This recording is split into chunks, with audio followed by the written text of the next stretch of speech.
Hello बच्चों, मेरा नाम साक्षी गुप्ता है और आज आप मेरे साथ पढ़ेंगे व्याकरण की कक्षा 8 का पाठ 13।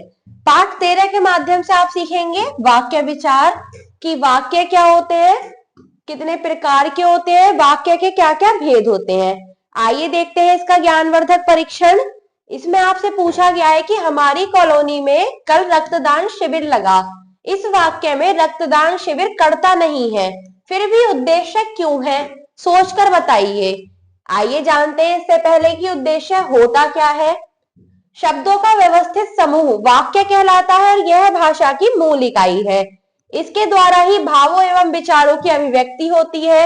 वाक्य विभिन्न शब्दों के योग से बनते हैं तथा हर शब्द का अपना अर्थ होता है, जो वाक्य को व्यवस्थित एवं सार्थक बनाता है। अतः कहा जा सकता है कि सार्थक शब्दों का व्यवस्थित समूह जो किसी भाव एवं विचार को पूर्णतः व्यक्त कर सकता है, वाक्य कहलाता है। जैसे हिमांशी किताब पढ़ रही है, हम सब भारतवासी हैं, गाय का दूध लाभदायक होता है, बच्चे मैदान में क्रिकेट खेल रहे हैं। उपयुक्त सभी वाक्यों में प्रयुक्त सभी शब्द सार्थक हैं तथा एक निश्चित क्रम में व्यवस्थित होने के कारण अभीष्ट अर्थ व्यक्त कर रहे हैं। वाक्य के अंग। वाक्य के दो अंग होते हैं, उद्देश्य और विधेय। उद्देश्य क्या होता है कि प्रत्येक वाक्य में व्यक्ति, वस्तु या घटना के विषय में बताया जाता है, इसलिए वाक्य के विषय को उद्देश्य कहते हैं। जैसे सृष्टि पुस्तक लिख रही है, तितली फूलों पर मंडरा रही थी। पहला वाक्य सृष्टि के बारे में बता रहा है, इसलिए उसका उद्देश्य है सृष्टि। दूसरे वाक्य में उद्देश्य है तितली। उद्देश्य में वाक्य की क्रिया का कर्ता और उसके विशेषणों को भी माना जाता है। जैसे मित्रकरण काम कर रहा है, तो इसमें क्या उद्देश्य है, मित्रकरण, और बाकी क्या है, विधेय। विधेय क्या होता है, विधेय का अर्थ है किसी के बारे में बताना। उद्देश्य के बारे में जो कुछ वाक्य में बताया जाता है उसे वाक्य का विधेय कहते हैं। जैसे सौम्या खेलती है, पिताजी अखबार पढ़ते हैं। पहले वाक्य में विधेय खेलती है और दूसरे में अखबार पढ़ते हैं। आइए चलते हैं अगले पृष्ठ पर। इसमें है वाक्य के भेद। वाक्य के दो भेद हैं, अर्थ के आधार पर, रचना के आधार पर। अर्थ के आधार पर वाक्यों के भेद। अर्थ के आधार पर वाक्य के 8 भेद माने जाते हैं। विधानवाचक वाक्य। इस प्रकार के वाक्यों से वक्ता लेखक अपने श्रोता पाठक को कुछ जानकारी देता है जो किसी व्यक्ति, वस्तु या घटना के बारे में हो सकती है। जैसे बीना कानपुर गई है। व्यक्ति, मेरा विद्यालय यमुनानगर में है। घटना, हम टीवी देख रहे हैं। वस्तु। आइए चलते हैं आगे। अगला है आज्ञावाचक या आदेशवाचक। इस प्रकार के वाक्यों में वक्ता लेखक अपने श्रोता पाठक को कुछ करने के लिए कहता है। जैसे तुम खाना खा लो, 1 कप चाय बनाओ। इच्छावाचक वाक्य। इस प्रकार के वाक्यों में कोई इच्छा या कामना व्यक्त की जाती है। जैसे काश मैं कक्षा में प्रथम आता, आपकी यात्रा मंगलमय हो। संदेहवाचक। इन वाक्यों से संदेह या संभावना का भाव व्यक्त होता है। जैसे हमें शायद आज मसूरी जाना होगा, इस समय प्रिया तो सो रही होगी। संकेतवाचक वाक्य। संकेत का अर्थ शर्त है, इसलिए इस प्रकार के वाक्यों में शर्त का भाव रहता है। जैसे अगर तुम परिश्रम करोगे तो सफल होगे, यदि बरसात न हुई तो मैं आज विद्यालय अवश्य जाऊंगा।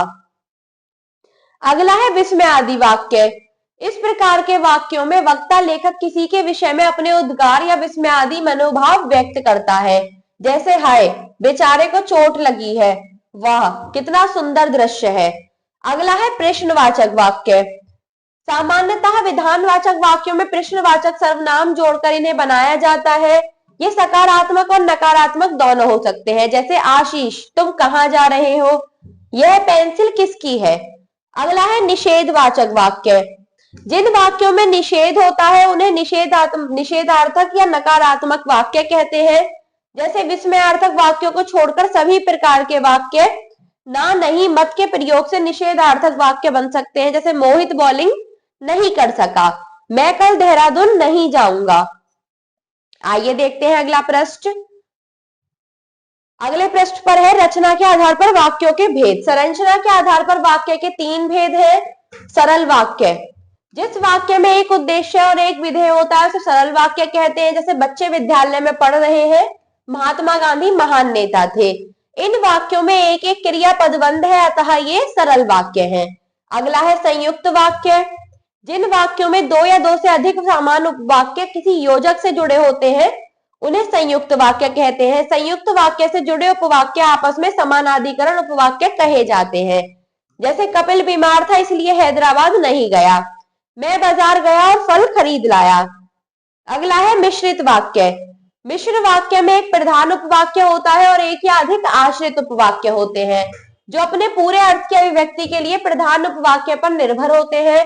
जैसे जो मधुर बोलता है वह सबका प्रिय होता है, जैसे ही मैं घर से निकला वैसे ही वर्षा होने लगी। आश्रित उपवाक्यों के प्रकार।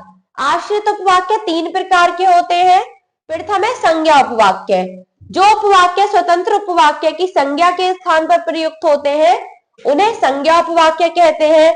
इन उपवाक्यों से पहले प्राय की का प्रयोग होता है, किंतु कुछ स्थितियों में की का प्रयोग नहीं भी होता है, विशेषकर जब आश्रित उपवाक्य स्वतंत्र उपवाक्य के पहले आता है। जैसे महात्मा गांधी ने कहा गाय करुणा की मूर्ति है। मनीषा ने बताया कि वह आज घूमने जा रही है। अगला है विशेषण उपवाक्य। जो उपवाक्य प्रधान उपवाक्य के किसी संज्ञा की विशेषता बताते हैं उन्हें विशेषण उपवाक्य कहते हैं। इस प्रकार के वाक्यों से पहले प्राय संबंधवाचक सर्वनाम जो प्रयोग होता है। जैसे जो व्यक्ति कल आपने देखा था वह एक महान लेखक है, जिसने सफेद कमीज पहनी है वह मेरा मित्र है। अगला है क्रिया विशेषण उपवाक्य। जो आश्रित उपवाक्य स्वतंत्र उपवाक्य की क्रिया की विशेषता बताते हैं उन्हें क्रिया विशेषण उपवाक्य कहते हैं। कभी कभी ये उपवाक्य स्वतंत्र उपवाक्य की क्रिया के अतिरिक्त किसी विशेषण या क्रिया विशेषण की भी विशेषता बताते हैं। जैसे नीरज इतना मोटा है कि ऊपर नहीं आ सका, इसमें विशेषण की विशेषता है। वह इतना तेज तेज चलता है कि उसके साथ चला नहीं जा सकता। क्रिया विशेषण की विशेषता जब मैं घर में था तो अपना काम स्वयं करता था, क्रिया की विशेषता। अगला है वाक्य परिवर्तन। सरल वाक्य से संयुक्त वाक्य बनाना। सरल वाक्य को जब संयुक्त वाक्य बनाना होता है तो सरल वाक्य को दो उपवाक्यों में बांटकर उन्हें और अथवा तथा किंतु आदि समुच्चय बोधक अवयवों से जोड़ देते हैं। आइए चलते हैं अगले पृष्ठ पर। अगला पृष्ठ है सरल वाक्य। जैसे दीपक छत पर बैठकर पढ़ने लगा। इसका संयुक्त वाक्य क्या हुआ? सूरज छत पर गया और बैठकर पढ़ने लगा। सरल वाक्य से मिश्रित वाक्य बनाना। सरल वाक्यों को पहले दो उपवाक्यों में बांटा जाता है, फिर दोनों उपवाक्यों को इत्यादि समुच्चय बोधक अवयवों से जोड़कर उनको मिश्रित वाक्य बनाया जा सकता है। जैसे कि, क्योंकि, यदि, जब इत्यादि। सरल, ऋषभ पुस्तकें खरीदने बाजार गया है। मिश्रित वाक्य क्या है? ऋषभ बाजार गया है क्योंकि उसे पुस्तकें खरीदनी है। संयुक्त वाक्य से सरल वाक्य बनाना। संयुक्त वाक्य को सरल वाक्य बनाने के लिए उसके एक उपवाक्य की क्रिया को पूर्वकालिक क्रिया या क्रियार्थक संज्ञा में बदल सकते हैं। जैसे संयुक्त, आप यहाँ बैठिए और आराम करिए। सरल वाक्य क्या है? आप यहाँ बैठकर आराम करिए। मिश्रित वाक्य से सरल वाक्य बनाना। मिश्र वाक्यों का सरल वाक्य में रूपांतरण करने के लिए मिश्रित वाक्य के आश्रित उपवाक्यों को विशेषण, कर्म या क्रिया विशेषण के रूप में बदला जाता है। जैसे मिश्र वाक्य, पिताजी ने कहा था कि कल मुझे एक नई घड़ी मिलेगी। सरल वाक्य क्या है? पिताजी के कहने के अनुसार कल मुझे एक नई घड़ी मिलेगी। दो सरल वाक्यों का एक सरल संयुक्त मिश्रित वाक्य में रूपांतरण। दो सरल वाक्य है, मैं खेलता हूं, मैदान पास में है। एक सरल वाक्य है, मैं पास के मैदान में खेलता हूं।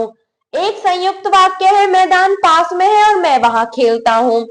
एक मिश्रित वाक्य क्या है? मैदान विद्यालय के पास में है जहां मैं खेलता हूं। आइए चलते हैं आगे। हमने पाठ के माध्यम से सीखा कि वाक्य में प्रयोग किए गए शब्द पद कहलाते हैं। वाक्य के दो अंग होते हैं, उद्देश्य, विधेय। अर्थ के आधार पर वाक्यों के 8 भेद होते हैं: विधानवाचक, आज्ञावाचक, आदेशवाचक, इच्छावाचक, संदेहवाचक, विस्मयादिवाचक, प्रश्नवाचक और निषेधवाचक। आइए चलते हैं आगे इसके अभ्यास पर। अब करने की बारी।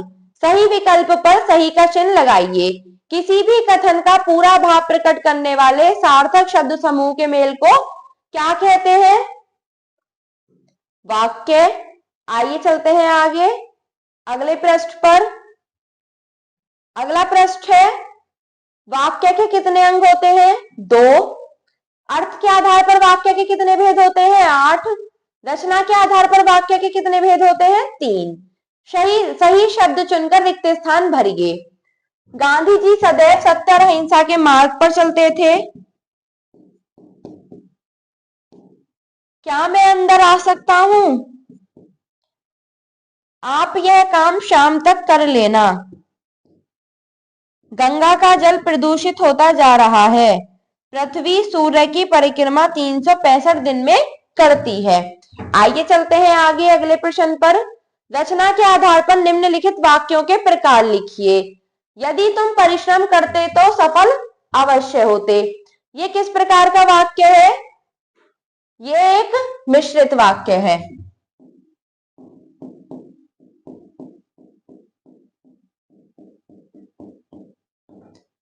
जब घंटी बजी तो छात्र मैदान की ओर चल दिए। ये भी मिश्रित वाक्य है। उसने मुझे उपहार भेजा किंतु वह मुझे नहीं मिला। संयुक्त वाक्य। नमिता गा रही है और दिव्या नाच रही है। ये भी संयुक्त वाक्य। अगला है निम्नलिखित वाक्यों को कोष्टक में दिए गए संकेत के अनुसार अर्थ के आधार पर बदलकर पुनः लिखिए। शौर्य पढ़ रहा है, किसमें बदलना है? प्रश्नवाचक। क्या शौर्य पढ़ रहा है?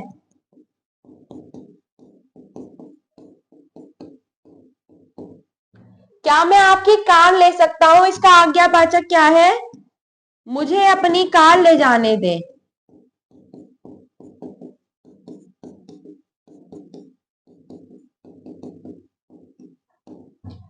हमारा घर साकेत विहार नगर में है। विस्मय आदिवाचक इसका क्या होगा?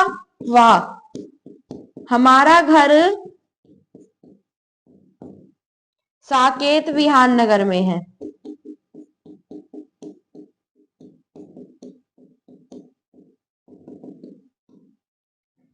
शायद आप यह चुनौती जीत जाए। इसका विधानवाचक होगा आप यह चुनौती जीत जाएंगे।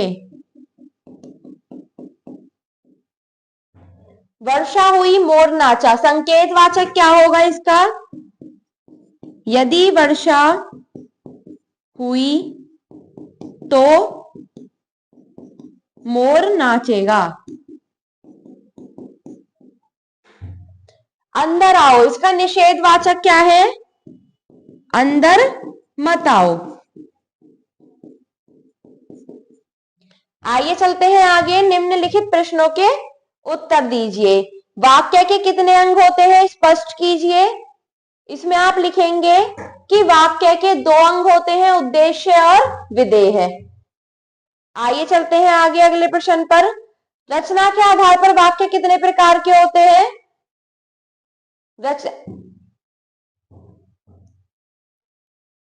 रचना के आधार पर वाक्य 3 प्रकार के होते हैं। पहला है सरल वाक्य, संयुक्त वाक्य, मिश्रित वाक्य। आइए चलते हैं आगे।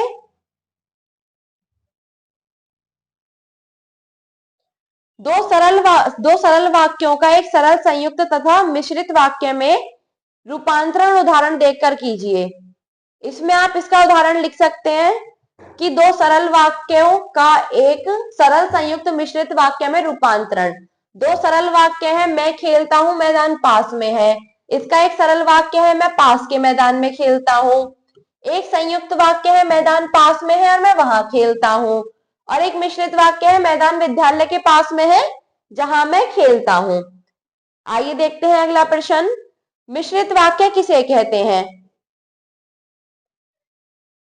मिश्र वाक्य में एक प्रधान उपवाक्य होता है और एक या अधिक आश्रित उपवाक्य होते हैं जो अपने पूरे अर्थ के अभिव्यक्ति के लिए प्रधान उपवाक्य पर निर्भर होते हैं। अगला प्रश्न है आपका, अर्थ के आधार पर वाक्य के कितने भेद होते हैं? उनके नाम लिखिए। अर्थ के आधार पर वाक्यों के 8 भेद होते हैं। विधानवाचक, आज्ञावाचक, आदेशवाचक, इच्छावाचक, संदेहवाचक, विस्मय आदिवाचक, प्रश्नवाचक और निषेधवाचक। आइए चलते हैं। यहाँ आपके सारे प्रश्न पूरे होते हैं और आप इसको अपनी अभ्यास पुस्तिका में इसी प्रकार पूरा कर लेंगे। धन्यवाद।